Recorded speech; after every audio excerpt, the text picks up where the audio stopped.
एका रात्रीत हजारो झाडांची हत्या. कशासाठी? विकासासाठी की विनाशासाठी? नमस्कार. हैदराबादमध्ये हजारो झाडं तोडली गेली. हो, हजारो.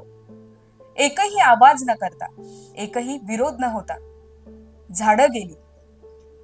कारण दिलं विकासासाठी. पण विचार करा, जर विकास करायचा असेल तर निसर्गाची हत्या करावी लागते का? ही खरंच प्रगती आहे की विनाश? ती झाडं तिथं वर्षानुवर्ष उभी होती. काही झाडं इतकी जुनी होती की त्यांच्या सावलीत आताच्या पिढ्यांनी लहानपण घालवलं. पण आज ती सावलीच नाही राहिली. त्या झाडांच्या फांद्यांमध्ये घर होतं, एका छोट्याशा पक्षाचं. त्यांची पिल्लं नुकतीच उडायला शिकत होती. आता ती घरच राहिली नाहीत. आणि आपण काय केलं? फक्त बघ्याची भूमिका घेतली. कुठेही आवाज नाही, विरोध नाही, फक्त शांत मान्य केलेला विनाश. झाडं बोलत नाहीत, पण रोज आपल्याला श्वास देतात, पाऊस आणतात, छाया देतात, पाणी साठवतात आणि त्यांच्यावरच आपण आरी चालवतो. हे नुसतं झाड कापणं नाही, हे भविष्यातलं आपलं अस्तित्व उद्ध्वस्त करणं आहे.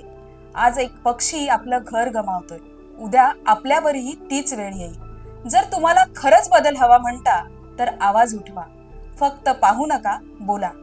झाडांसाठी, प्राण्यांसाठी आणि आपल्या मुलांच्या भविष्यासाठी.